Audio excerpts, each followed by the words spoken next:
नमस्कार. मी ऋत्विक नरेश कनोजिया. मी मूळ मंगरुळनाथ वाशिम जिल्हा इथला आहे. माझं शिक्षण MSW सुरू आहे. स्वामी विवेकानंद समाजकार्य महाविद्यालय महाल नागपूर. आमची हे शैक्षणिक सहल आहे, मुंबईला आली आहे आणि त्यानिमित्तानं आम्ही स्वातंत्र्यवीर सावरकर राष्ट्रीय स्मारक इथे आम्ही भेट देण्यासाठी आलो आहे. तर आज मी स्वातंत्र्यवीर सावरकर यांच्याबद्दल बोलायचं तर असं आलं की मी लहानपणापासून स्वातंत्र्यवीर सावरकरांचं नाव ऐकलं आहे. त्यानंतर आई वडिलांकडून मी मोठ्या लोकांकडून त्यांचं नाव ऐकलं आहे. त्यांच्याबद्दल खूप काही त्यांनी देशासाठी, आपल्या देशासाठी खूप काही केलं आहे. आणि मी इथं आल्यानंतर मला जे पॉझिटिव्हिटी जे जाणवली तिथं खूप चांगली झाली. युवकांनी आपल्या भारत देशाला अखंड बनवण्यासाठी आपण जगलो पाहिजे. त्याच्यासाठी आपल्याला काय करायचं आहे की आमचं मन, मस्तिष्क आणि मनगट हे मजबूत ठेवलं पाहिजे. आणि आमचं एक स्वप्न आहे की अखंड भारत हे 2047 पर्यंत पूर्ण होईल. हे आमच्या संपूर्ण युवा पिढीचं एक स्वप्न आहे. धन्यवाद. भारत माता की जय.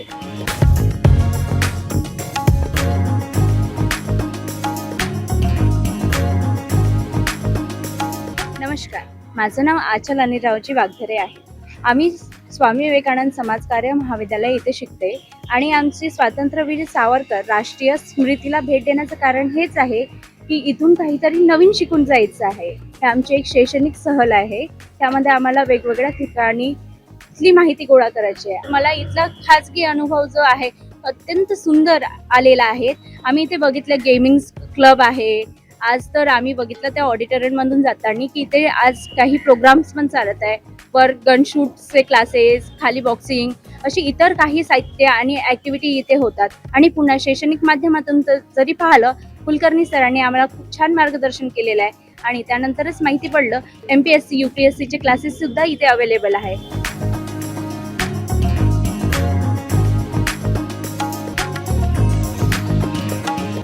आज आम्ही इथे जवळपास 40 विद्यार्थ्यांना, समाजकार्याचे विद्यार्थी आमचे, आणि या समाजकार्याचे 40 विद्यार्थ्यांना घेऊन स्वातंत्र्यवीर सावरकर राष्ट्रीय स्मारक इथं भेट द्यायला आलो. आणि खरं सांगतो की या स्मारकात आल्यानंतर असं अंगावर शहारे आले. सावरकरांना प्रत्यक्ष बघण्याची अनुभूती झाली आहे. इथे मागे जी मूर्ती ठेवलेली आहे ती बघताना खूपच छान वाटतं.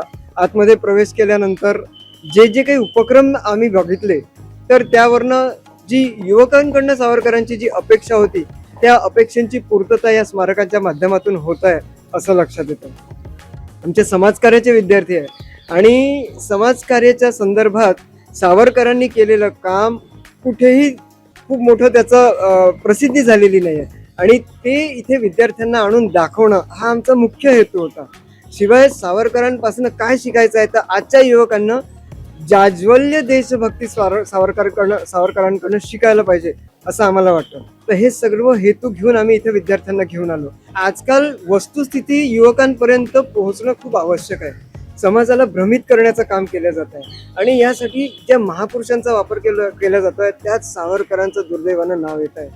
मी सर्व युवकांना या निमित्तानं आग्रहाची विनंती करतो की सावरकरांचं जे मूळ साहित्य आहे त्याचं वाचन युवकांनी करायला हवं. त्या माध्यमातून जे खरं सावरकर आहेत ते त्यांना कळतील आणि त्यापासून त्यांना प्रेरणा घेता येईल.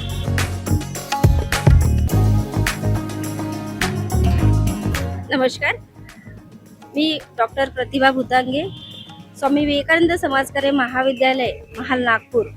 आज आम्ही स्वातंत्र्यवीर सावरकर राष्ट्रीय स्मारक येथे शैक्षणिक सहलीच्या निमित्ताने भेट दिलेली आहे.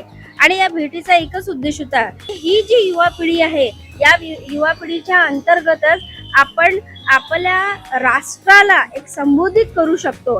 आणि यासाठी म्हणून वीर सावरकरांची जी काही प्रेरणा आहे, विचारांची प्रेरणा आहे, या प्रेरणेची शिदोरी घेऊन आमच्या विद्यार्थ्यांनी इथनं जावं हाच उद्देश घेऊन आम्ही आजच्या या स्मारकाला भेट दिलेली आहे.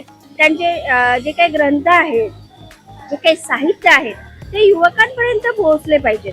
आणि युवकांपर्यंत पोहोचण्यासाठी त्यांच्या विचारांशी कनेक्ट होणं खूप गरजेचं आहे. आणि इथे येऊन आम्ही नक्कीच कनेक्ट झालेले आहे. आम्ही धन्य आणि खूप म्हणजे युजफुल ही आमची भेट झालेली आहे स्मारकाला, असं आम्हाला असं आज वाटते आहे.